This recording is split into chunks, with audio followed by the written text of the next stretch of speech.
welcome to another episode, ShiftED podcast. People coming out of Quebec, Canada here today.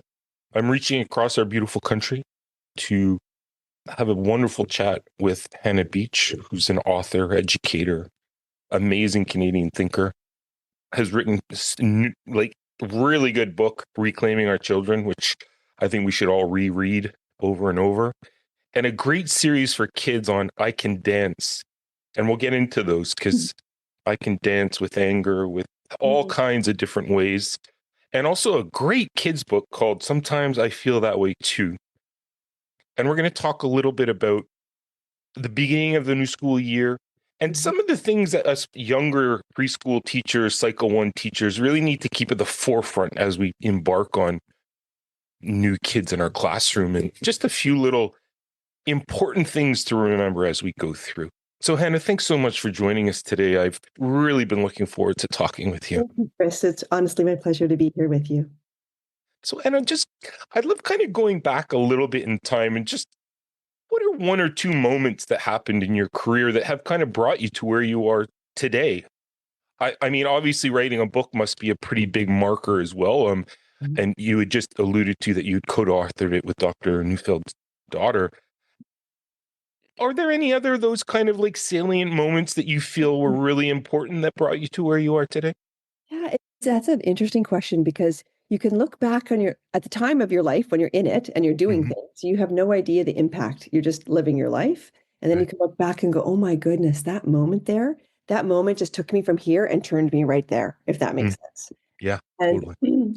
One of those moments actually goes way, way, way back to grade 10, I think, when I had a principal who I moved away from home for school for grade 10 and 11 to study dance. So I moved from my city and I moved to this other place, and I moved to a school that was considered extremely rough.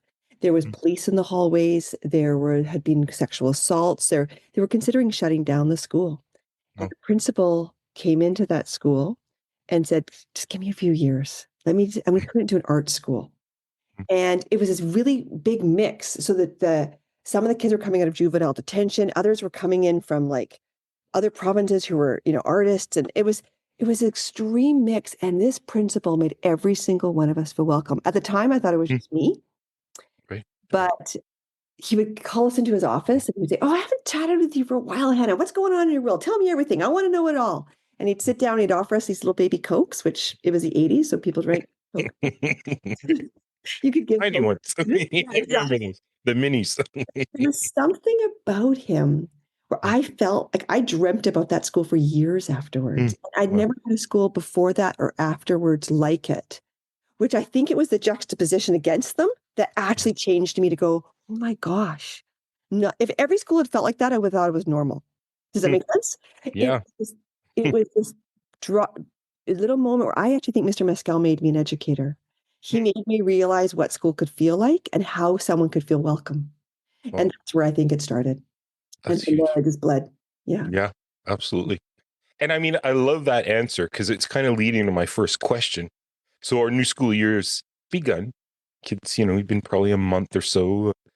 Teachers getting to know kids and establishing routines and all the things. All the great things of a new school year. Yes.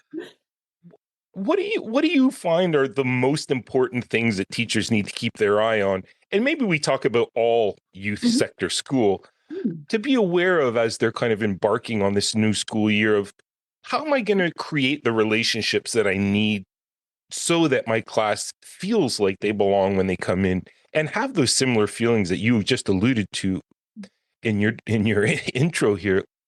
What are some of those that you could offer up to us as to awarenesses of, or just thinking of, or, things that are crucial that need to be established at the start so that the rest of the year runs where learning can be at the forefront? And I think that if we can ground ourselves in an understanding of what's going on with kids first, it's going to make us not even have to think of the answer.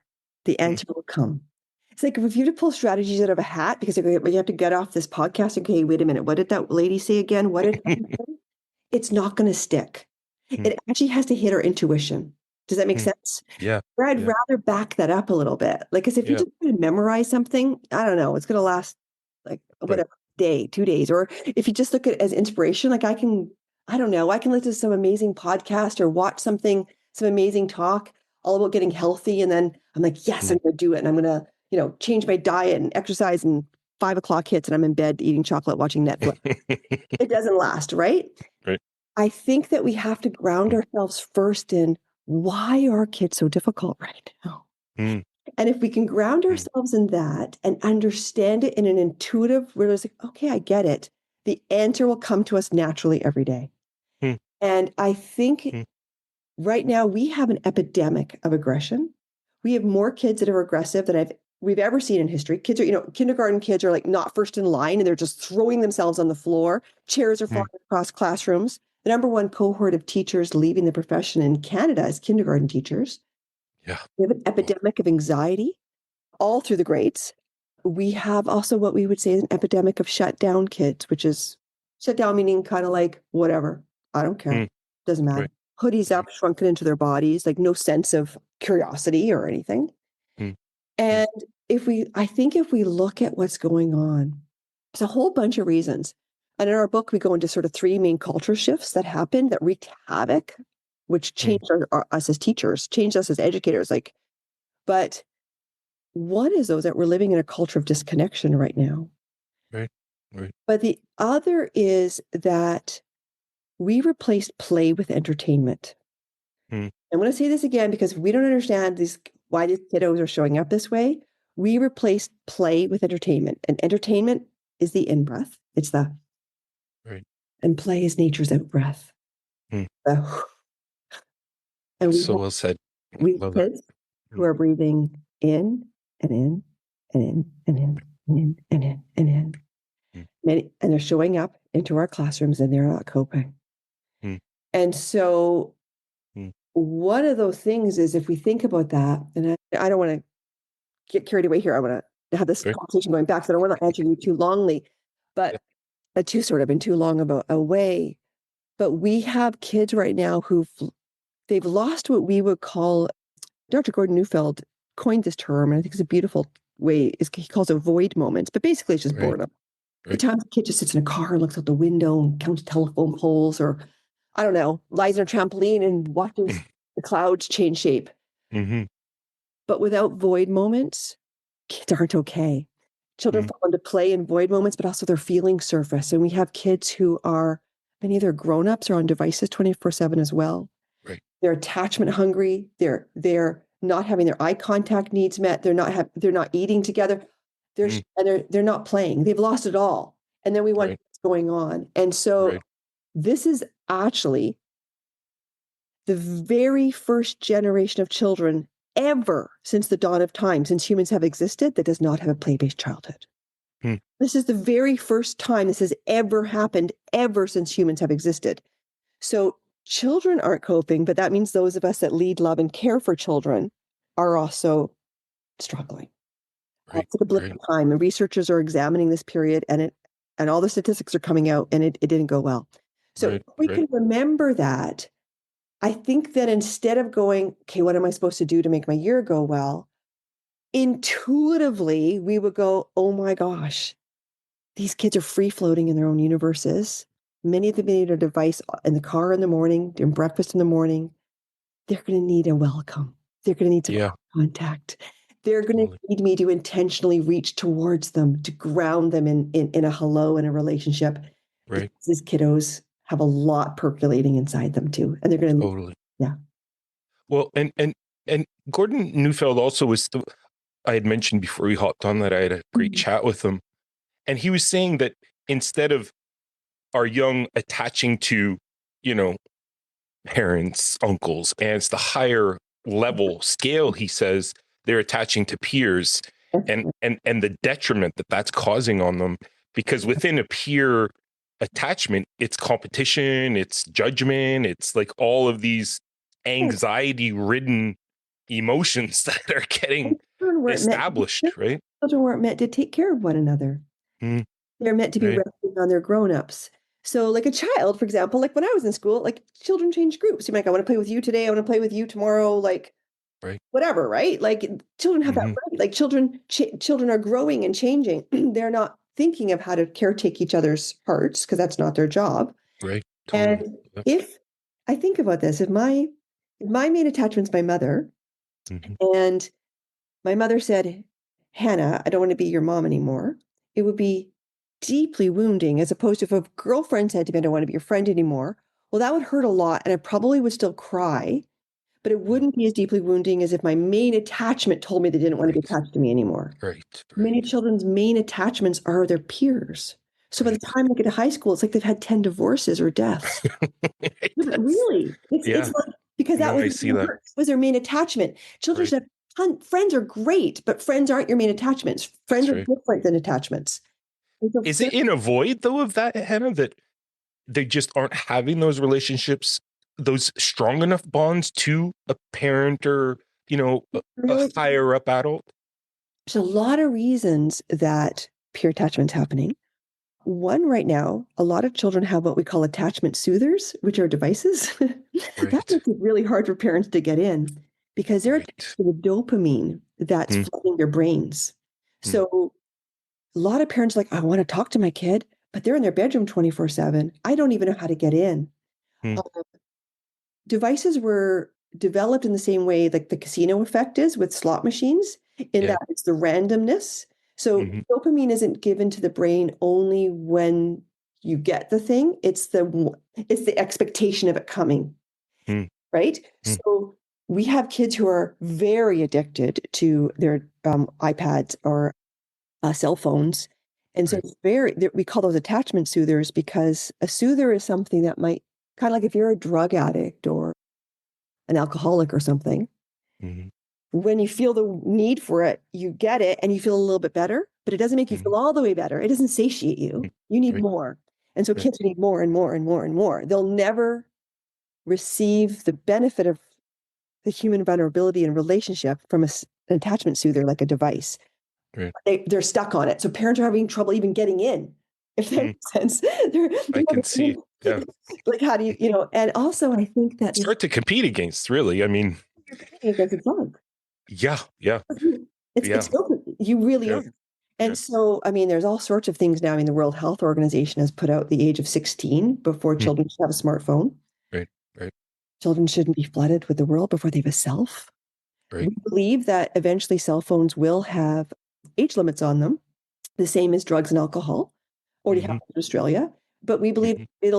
it'll be everyone will have that eventually. But this is the one blip of time where it all happened so quickly we haven't caught up yet. Oh God, it goes fast. Yeah. Particularly because technology just never.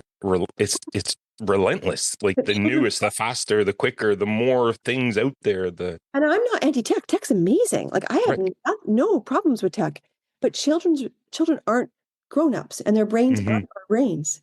And Right. so, but also in terms of attachment, there's been a deep misunderstanding, I think, in this parenting culture too, of what attachment is.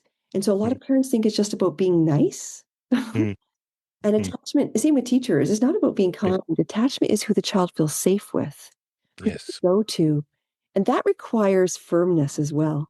So it Mm-hmm. requires us to be warm, firm, caring leaders, but it's not tiptoeing around the child. And so we have a Right. parenting culture. So a lot of kids are coming in who've never heard the word no, never, you know what I mean? Mm-hmm. Don't who aren't attaching in the dependent mode, which is what brings them to rest, which helps them. Yeah. Right. Right. And Totally. there's a million reasons. So yeah, yeah. No, but I mean, it's just so fascinating. And I want to just bring it all back to play because I think you hit on that right when we began this chat of how fundamental it is that if we as adults or, the caregivers are removing that from the experience of a small child, we are causing a ripple effect to happen Absolutely. that But we might not even be aware of, right?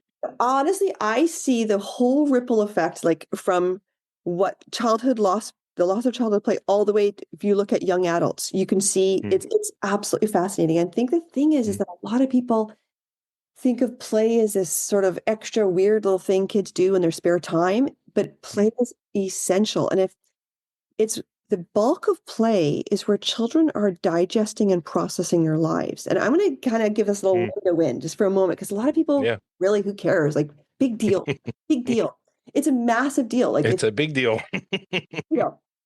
One of the ways is if we can see that kids are playing the exact same games in every single culture that's been studied, or they're playing with the same themes within their games, it tells us something really big about kids, but also about how play is taking care of the child's psychology.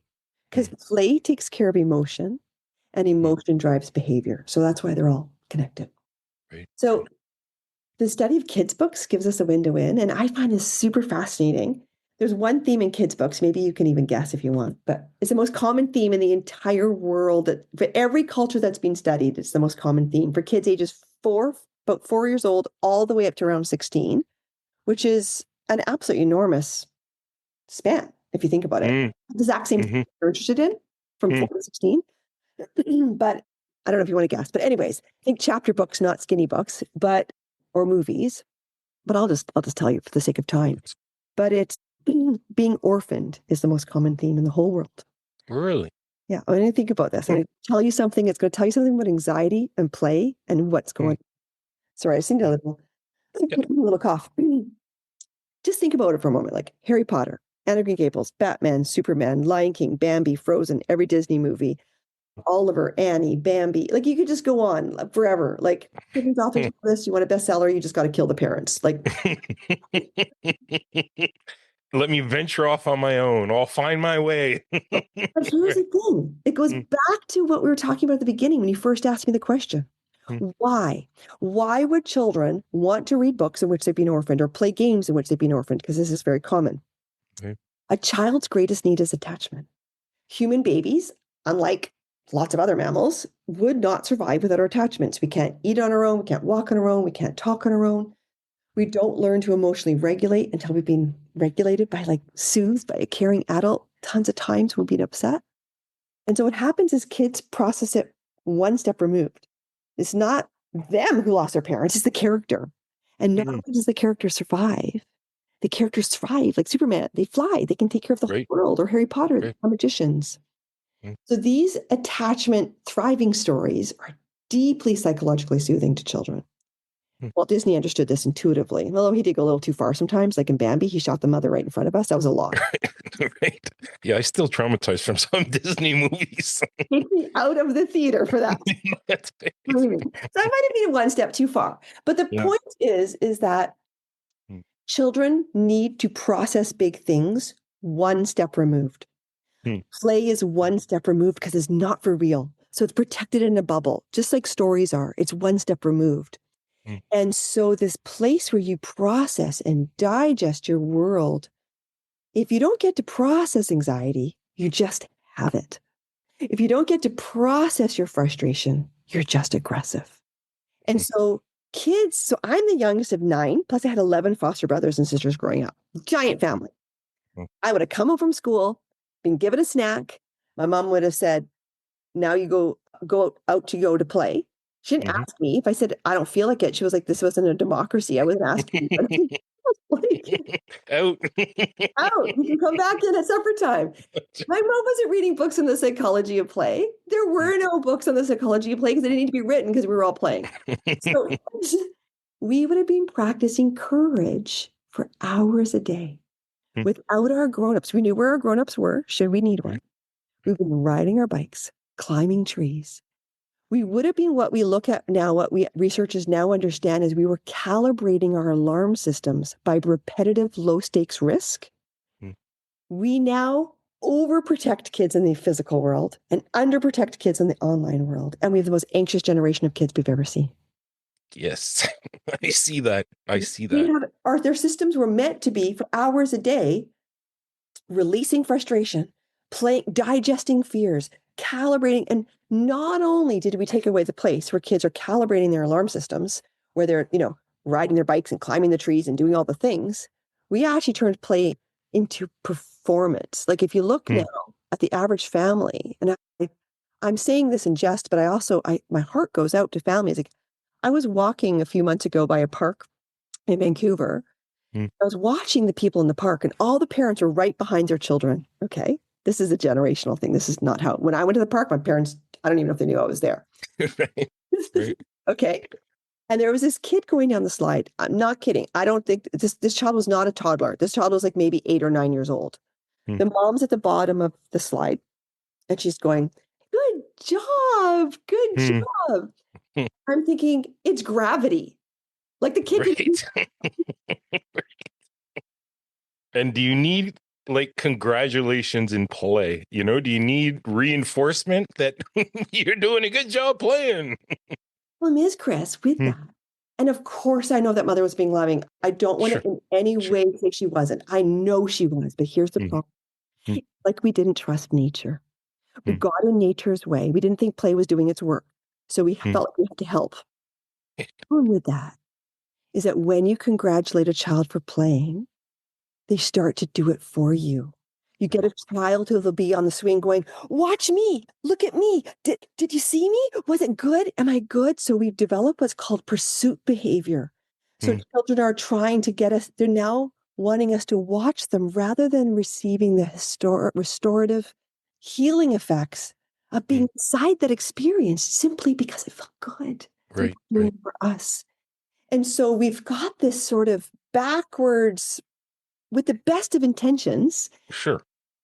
But not, it's like we're not letting play do the thing that it needed to do, which is to help kids. And then they show up at our schools and we're like, stop it, cut it out. We're frustrated with them when they've lost the connections they need with the people they need it with and the places to process, and their systems are on high alert and they're not coping. Yeah. Yeah. And in your book, Hannah, like reclaiming our students, like it just seems like we're at the bottom of this hill and trying to roll this massive boulder up that hill. How are we going to do this? Like, it's scary when you said we have never had a generation of kids that played so little. Never. It's never happened. This is the first generation without a play-based childhood. It's never happened. I imagine those are, I mean, it's going to start to affect everything. Is there a way of reversing this trend? Is there a way of, and I'll give you an example. In Quebec, starting this school year, they have a bell-to-bell ban for cells across all youth sector, right? They took an initiative. They said, it's, you know, we've read the research. We've seen what's happening. We know the anxiety that's there when they're behind these things. Is this one example of how we can start to reverse the trend a little bit? Like we have to go this direction where we got to ban things. Sorry. Like, is that the point we're at right now? I would say that that's one of the things that we're going to have to do. I think we're going to have to take that weight of leadership on our shoulders. It's like we have a lot of restaurants where I live now that have safes that you can put your cell phone in when you go to the restaurant, and they don't unlock until you pay the bill, and you will not get it out until you pay the bill. And my daughter, who is 31, oh my gosh, this is amazing. Go for dinner, and they, you know, like it's great. You can just chat. You don't think about it. And I'm thinking, or you could have just left your phone in your pocket, which adults can't even. Adults can have struggle with this. They are built to be addictive. So we are going to have to take the weight of leadership on us and say, we're going to carve out spaces so that children, my son, I have kids who are 33, 31, and 17. So one in grade 12. His school has no cell phones. And at lunchtime, the kids have eye contact again. They talk. They're playing basketball. They're doing all sorts of things that they wouldn't do if they had the dopamine, because it's so addictive, if that makes sense. So that is one of the things that we're going to have to do. But no, I don't think, okay, maybe I'm just an extremely optimistic person, but I don't believe that I personally, I don't have this power to change the culture at large. But I feel in my work, what I see that fills me with hope is that I can't change the culture at large, but maybe I can change my classroom, my school. I see now my cul-de-sac, like all these schools going, okay, well, we're going to just do it here.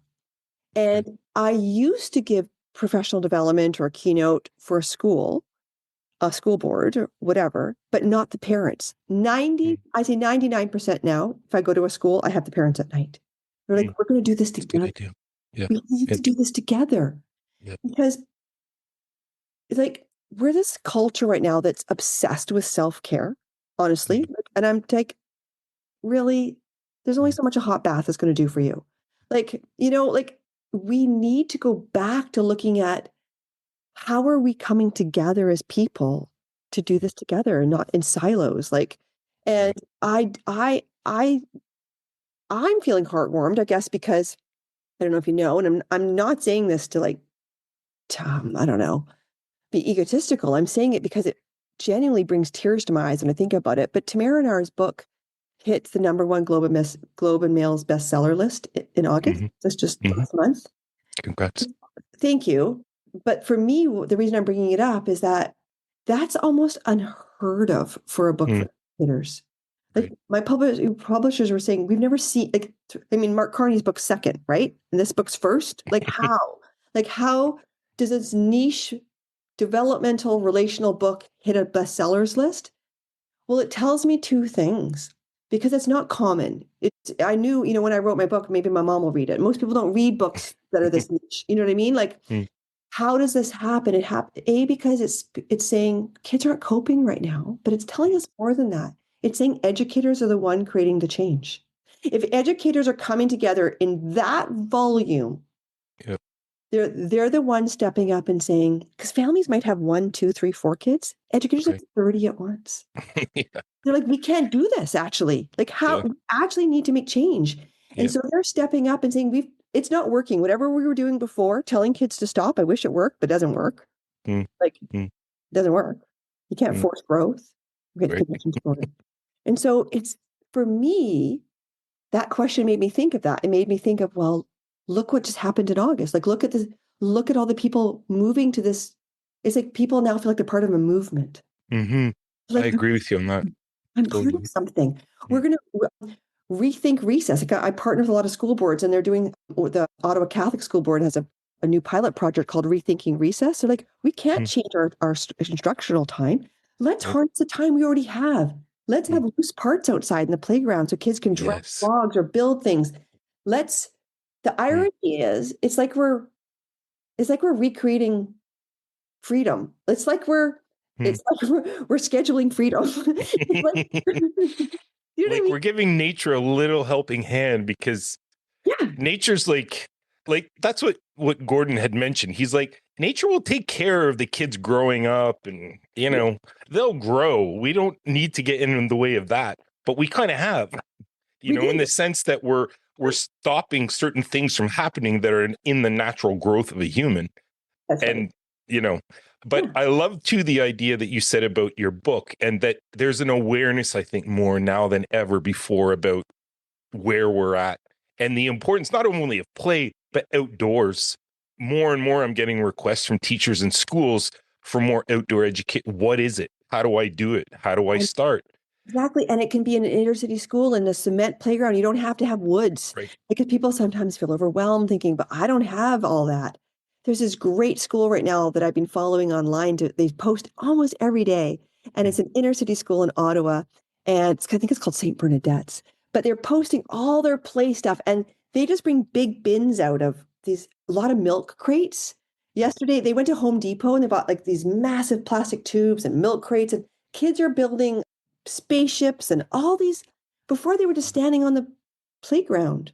The reason that matters, people might be like, okay, they're having fun. It's not actually about fun. Some play is fun, but a lot of play is not fun. And it's frustration play that lowers aggression. And so people often don't know that. And so if you can have your playground set up to have some play that's a little frustrating, the brain wires differently. And so the children are actually coming back differently. So it's very fascinating because not all play is the same. And people don't like gross motor play, like slides and swings. Great. It's good for your body.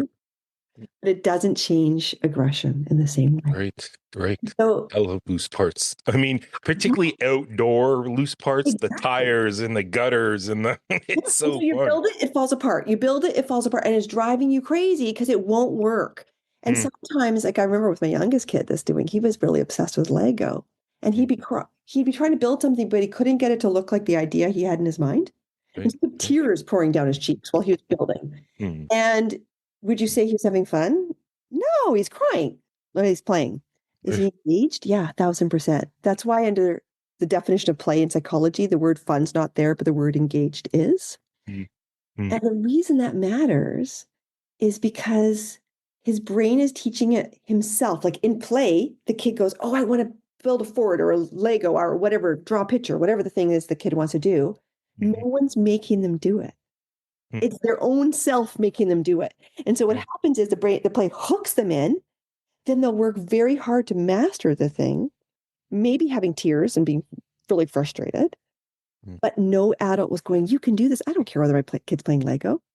You know what I mean? They're doing it for their brain's wiring itself, which changes their capacity to do their homework, study, etc. Because eventually their brain, when something's hard, goes, oh, this is so hard. Then their brain goes, it's okay, I recognize this. That's hundreds of times. Wow. It's That's crazy. amazing. It's amazing how play works. It's I crazy. love the brain. I love little kids. I just love this process that we can't interfere with. We just have to create environments where it can happen. And I love oftentimes that. that's yeah. I mean, that's what I talk a lot with preschool teachers about, is just creating play provocations for the kids. You don't have to guide them through play. They'll figure it out. If you read them a cool story and then put a bunch of materials around that reflect maybe a bit of that story, they have that hook of the book, throw them in with the stuff. What's hard now is a lot of kids are coming to school, but they've actually never played. And this is the first generation. So they can't feel the call within their body. They don't hear it. The thing that says, oh, I want to do this thing. They can't even hear the call. And so all of a sudden teachers are like, I'm making space and the children aren't falling into play. And like you said, you have to create the conditions. It's like sleep. The more you tell someone they have to sleep, like if I said to a kid who couldn't fall asleep, you've got to go to sleep tomorrow at school. Now you're trying to sleep, you can't sleep. And I have to say to a child, oh, your body's got this. Whenever you're tired enough, your body knows exactly what to do. It's going to bring you to sleep. Then you relax and you fall into sleep. It's the same with play. If teachers go to their kids and say, okay, I just listened to this awesome podcast with this guy, Chris, and he said that you've got to play. All of a sudden the kids are like, oh my gosh, I have to play. Then they're stressed because now I've made it work. Right. I gotcha. Totally. Creating the conditions which make we're likely to fall into play. Right.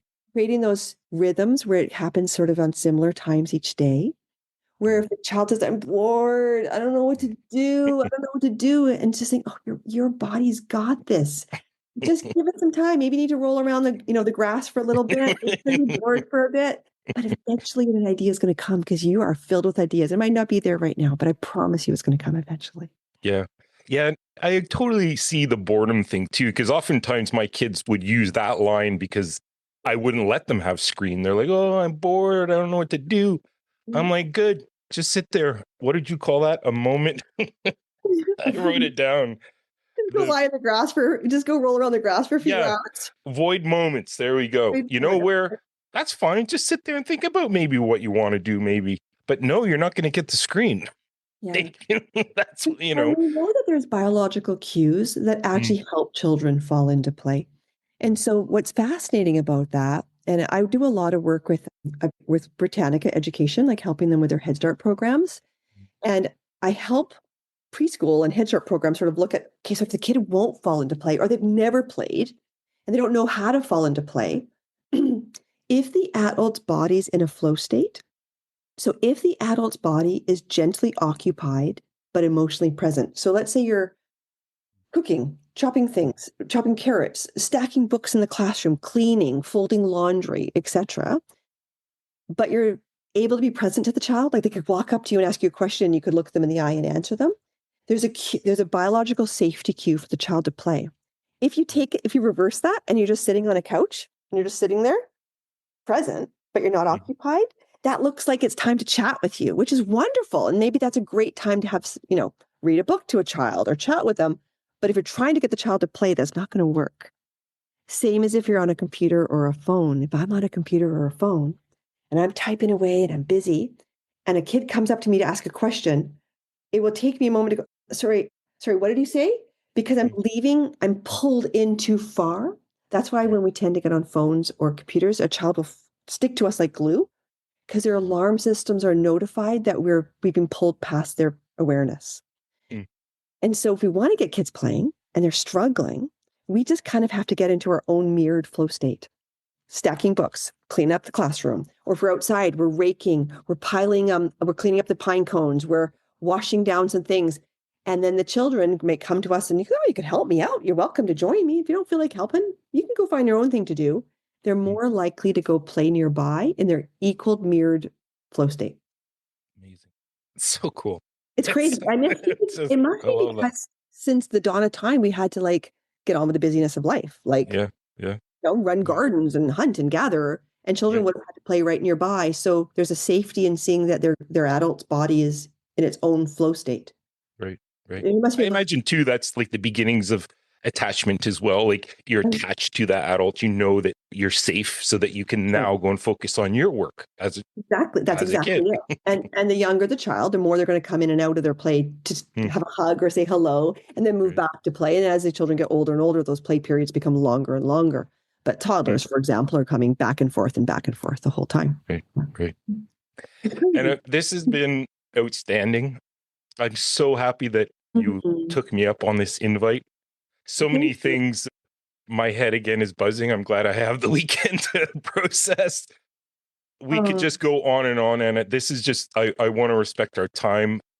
I want to thank you, first off, that this has just been great knowledge that you've shared and experiences and ideas. And I would love to have you come back. I feel that we could just another half hour of talking and sharing. I love it. You have such a lovely energy and a real way of making me feel safe to be, because I've just noticed how much I talked. Sorry about that, by the way. It's also that's what I like. But you got me excited and also made me feel safe to just share. Sometimes you go to a podcast, you feel like you have to sound smart or something. I feel like that. It just felt like a really just a genuine conversation. So amazing. Thank you. Well, I appreciate that. I try to set up an environment where the guests feel where we're just chatting, we're having, but it's interesting enough that other people want to listen to it. And today, no doubt you hit the mark on that. I'm just so grateful. So, and I wish you a great weekend and hopefully our paths cross sooner than later. I look forward to it. Till next time.